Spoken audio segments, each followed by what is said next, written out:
Hi everyone, I'm Sandra from Big Events Entertainment, and this part is all about setting up your rod. Hi everybody, so this morning we're going to teach you how to rig up a waggler for the kids, and my friend Darren, just thought I'd show you the fantastic swan there, look at that. Yeah, my friend Darren, who I've just been on the lads fishing trip with, he's going to show you this morning, so somebody a bit different from me. So this is Darren. Daz, which do you prefer? I don't even know.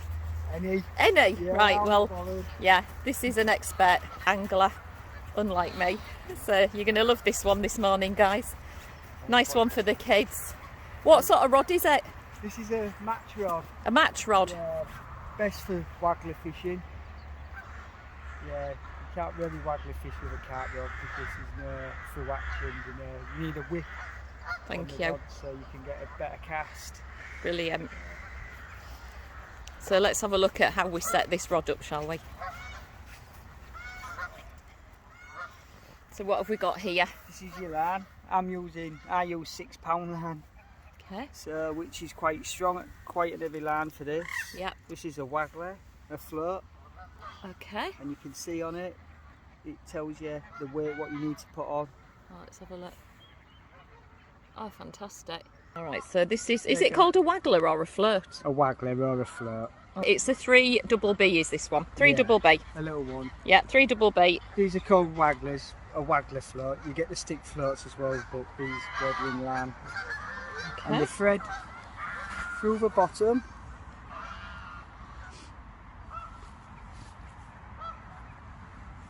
Lovely morning. I love them geese. There, so it's on the line, look, you can see that. Okay.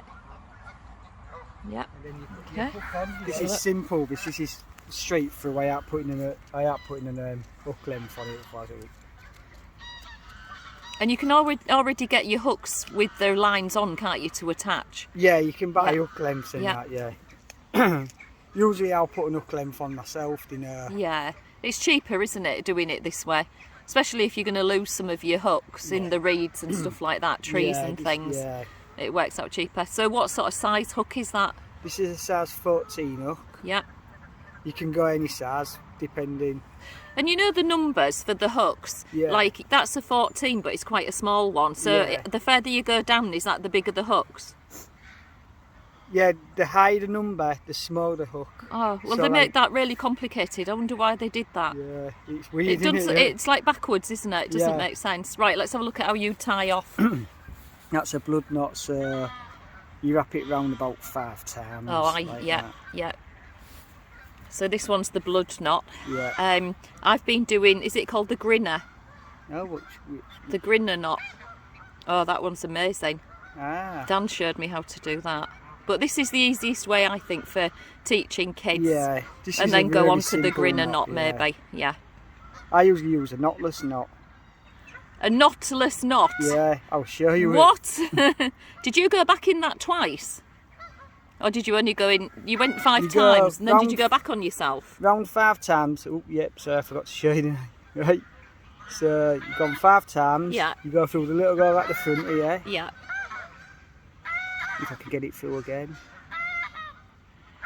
So that's through that. Then you go through this bit here. Oh right, that's the bit that I never did. That's why I lost them. That locks it. Right, and then back through. Got it. Fantastic.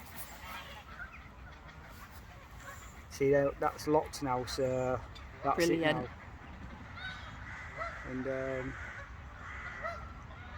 separate it, cut this bit off, so you don't want the fish to feel that when they're grubbing. The end, yeah, you cut that. Yeah, it'll just spook them, right? Yeah, that's right. Yeah, you can actually feel that, so you cut that off. Near to the. Do you leave a little bit, or just as near to?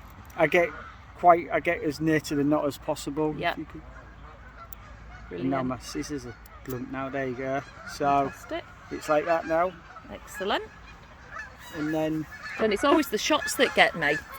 And what do you do? I mean, the thing about this is, how do you know where the hook should be? Like at the bottom, in the middle, at the top? If you want to fish mid-water, Like out there, it's only about a foot deep. Right, So if you want to fish mid-water, you fish that deep. right. But if you want to find bottom, you use a plummet, Yeah. which is a weight and And that gets more technical, doesn't it? Yeah, But I think just yeah. for this first video and the first series, Well, this one's keep like it simple. Mid-water, Yep. so, okay. and So we're going mid-water. mid-water. And if very we're not shallow. catching after about an hour, we can move the float up and down, can't move we? it, yeah. And just change that if That's nothing's happening. That it just makes it easy, doesn't it? So you get your shot. Oh, let's it. have a look just so that they can see what the shots look like. That's what it says, BB on it to match the float. Oh, brilliant. And then And they're really tiny things, aren't they? these are actually quite big ones, the BB They are, aren't ones, they? yeah. Nice size those, yeah. Let's And have then a you look. just put them on where you want the float to stop, so Yeah, fish you're about saying sort of there. midway. Yeah, yeah, yeah, squeeze them together. yeah. I usually use my teeth because my fingers aren't strong enough to squeeze Oh yeah, them. everyone uses a teeth. Do they? Or pliers. Oh, I've got pliers. Yeah, Right, little- yeah. little pair of That's better than my teeth. Don't squeeze them too hard Right, together, because you want to be able to take it off. it weakens the line. Oh, does it? Yeah. So Right. if you squeeze them real hard, it just crushes the line, and then you might get a breakage. But they need to be tight. Yeah. You know. And then if you do want to change the depth of the hook, do you have to take them off or can you like slide them up and down a Stick bit? your fingernail in the crack. Yeah. It opens it. Right. You move it down. Brilliant. Brilliant advice. Yeah. And then you're not going to be able to cast far out because you've got no weight. Is that right? That's why you need the whip in the rod. Oh, is it? That's why you don't use a carp rod. Oh, It's the right. whip what helps you get it out. But you can't get too. If you want to fish, go further out, you get a bigger waggler and the bigger, more weights on it. This is like just a fish out past the reeds. That is so worth knowing. Yeah. So worth knowing. You get bigger sizes, you get longer ones, you know. I'm always taking all the lines, off the trees and stuff, just so the beds just don't get injured or the fish end up dead if there's too much line. Yeah, I collect them and I So can't it's pass about them, tidying up, isn't it? pull all the lines in so it doesn't get wrapped around the duck and goose feet and that. Yeah. Yeah, Dan said last night if you get snagged on a tree, don't cut your line because there's too much line. He said just keep pulling at your rod because you'll either get all your stuff back, your tackle back and your hook and everything, or you'll lose it, but the fish only has a little bit of line then. So much safer. When you're putting your shot on waggler fishing, you put one on this end. Yeah, So this says it needs three. okay. So you build up on this side like that. Oh, right, let's have a look at this. Yeah, So there's two there now. yeah. So they're on. And that's it. It has a little bit of room. What it does is it falls into the water like that. Oh, brilliant. Yeah, And then lovely. it's a great way of fishing. I love waggler fishing. It's like one of my favourite ways. Well, I think next time I come I might do this, to be fair. It's simple. Yeah. It's how you start fishing. It is, isn't it? And you put your... Oh, what's this called? This is just halibut, hookable pellets. Right. And nice and soft so they go on easy. Real nice and soft. They go Yeah. onto your hook really easy. What do you think to sweet corn? Would you just use that as bait just to throw away? No, would you not Put bother? sweet corn on a hook. You Yeah. wait a bit longer for the bite, and the fish are usually a bit bigger, but you wait longer, like pellets in that. And then you just... What about corned beef and stuff like that, or tinned, whatever, spam or whatever? Spam's good. Yeah? Cut in little cubes, yeah. Corned beef, I don't think hooks too well, it just crumbles. Yeah, yeah. And pepperoni. Oh, really? Yeah, pepperoni's good. Spicy bait for the cold weather. Yeah. So what you do is you just get some... Basically just look out, see it flies. Oh, that went out quite a way, didn't it? And you can it's- see there, Has it sunk? it says three double B's, but yeah, it's too heavy for it, so you can just see the tip. Yeah. So What do you do then? you just take one of them off. Brilliant. Okay. Just take the bottom one off. So fingernail between. Yeah. It's beautiful here, isn't it? So we're at Woodland Waters and we've had a week here. It's been amazing, hasn't it? Absolutely. Absolutely.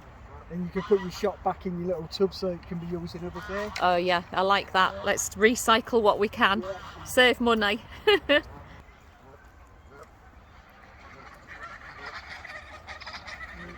Let's have a look at your casting out this time. So, You just give them a little flick on your wax. just a flick.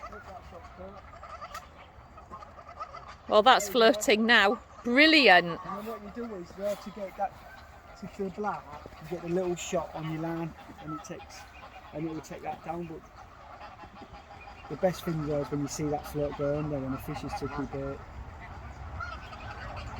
There we are. Done. Brilliant. It is really simple, isn't it? Real simple. But when that float goes under, and there's a fish, and the thing is as well when you've got a fish on, it feels better because you haven't got the weight impeding the fight. It's just you and the fish there. There's nothing, so you feel everything. So what happens when a fish grabs the bait? What actually does that feel like in your hand so the kids know? What are they looking out for? Oops, I forgot to- It tugs. It tugs. Bends, yeah. It's a heavy one, depending how big your fish is. But And your float goes under immediately, you feel a tug, and then do you whip your rod up or just lift it slowly? when the fish takes it, can you see the float there? If you're watching it, when you get a bite and the fish takes it, it'll do that. Have you got a fish? No, that's me that reeling, but that's what a bite looks like. Oh, right. And then if you see it go like that, you just Up. strike. You don't need to take its head off, literally. You don't whip it out so fast that... No, you can hurt the fish as well, do, especially the littler ones, you know. Yeah, they're Just a tiny. little whip. Yeah. I mean, I think it's a bit too early in the morning. Oh, it so sounds just lovely. take the fishing at the minute, but It goes further out than I thought, actually. yeah, it's the whipping the rod what flies Yeah. it. And would or what have I got, a feeder rod? Would that work? Yeah. It would. This is what I use. That's why on the tip of it's white. Ah. This is my feeder. A feeder rod will work. Yeah. Maybe best one's a match rod. Yeah. But Dave, when he whack the fishes, he uses his feeder rod. Yeah. His barbel rod and that. But, yeah. But so when you're fishing like this as well, I have to put this down. You have rod rest, don't you? You put it on your rod rest. Oh, right. Yeah. To get the fish coming, you just feed every now and again where your float is. Grab. You don't need many. Just like that. Okay. Yeah. And aim for where the float Yeah. is. There Oh, you go. perfect. Oh. Um, Be amazing if you caught, wouldn't it? it's mid-water. You might finish the breakfast at this time. You know over the last. Yeah, 3 days, absolutely. it's like not- Yeah. 3 days of carp fishing and nothing, apart from evening carp fishing, and boom, they're on it. If it had been even 10 and more, 15 then at a it's sun's time. coming up, yeah. This morning it was fizzing and bubbling and they were jumping out the water. It was amazing. You know, you do have to get here early in the morning or fish late at night. I mean, during the day you might as well go to the theme park. There's just nothing Yeah. happening. During the day you change tactics during the day. Yeah. Yeah. Well, you guys had a brilliant day on them smaller fish yesterday, didn't you? Oh yeah. That was a smaller little pond, and you did really well. Yeah, so this video really is aimed at the kids holding onto the rod so that they feel what's going on through the rod, that they can actually see. They're always looking at the float, and it just makes it more exciting. But I guess if the kids need to go to the toilet or go and have a picnic or something, they do need to put the rod in a rod holder. Yeah. What do you call it? A Rod rest. Rod rest, yeah. If you go to the toilet, don't leave the rods in, especially when you waggler fishing, because the fish will just take everything. Take your rod, Yeah. right. Or at least have somebody. So take it out. Take Better it out, to yeah. take it out, yeah. Don't leave. It's not like bite alarms where you No. got your, so the fish can take it in your ear. It's just there. And it won't. It nearly happened to me the other day Yeah. when I was sat down looking at my phone and my rod just smacked me because That happened to John a few years ago when he fell asleep and his rod ended up in the in the lake, floating around it was with the carp still on it. Yeah, It had a cork end, so it just kept floating around the lake. We've got a thing on the back on ours for carping, so that it's like the line runner, so that it's... Yeah, this one's got one as well, but mine's on the front. Oh, right, yeah. But that's tension, isn't it? We've got a clip that we push forward, so that if the fish comes, the line just runs and runs rather than having it really tight. Mine's underneath. Is it underneath? Yeah. Yeah.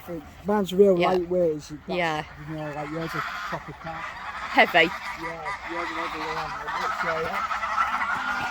Yeah, my tension's there. Let's have a look at your Oh yeah, tension Yours at the will be front. at the back, won't it, Well, when sometimes one of mine's at the front and one's Yeah. at the back. Yeah. and then my bear ratchets here. Ah, So right. Yeah. Yeah. yeah. But, yeah, really simple. I really enjoy waggler fishing. You know, especially when you can get. It takes time getting bang. It's Keep peaceful. feeding like 4 or 5 bits in. Yeah. You get them up in the water, and then all of a sudden your float starts going boom, boom, boom, and you just It's let them lovely. strike that. That's all you have to do. You know, you don't want to tear their heads off or anything. No.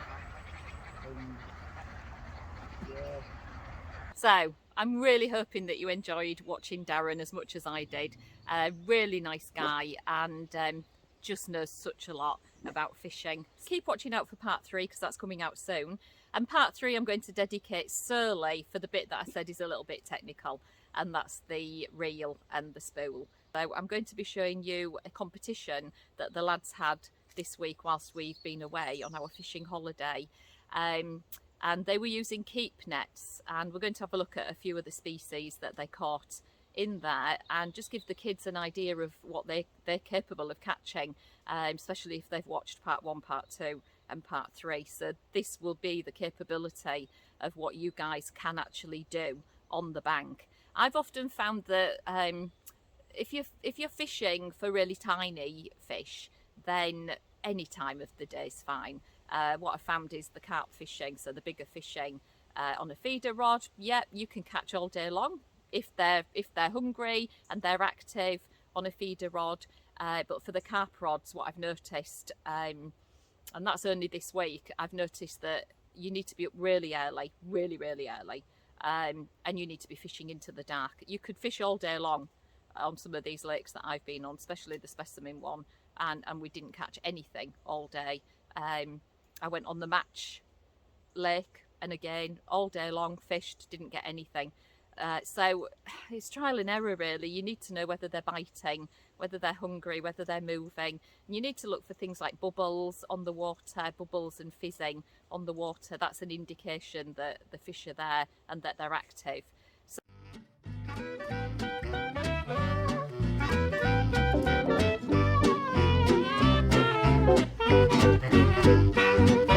Sandra, it's time to party with Sandra. Come on and party, it's a beautiful time. So happy to find everybody smiling with me. Oh Sandra, it's time to party with Sandra. Come on and party, you're never too young to have some fun. When you're with Sandra, smiling faces, dancing clowns. Everybody said that you're the toast of the town. Sandra and her team make a party a dream, all the while attending to your personal needs, says Sandra.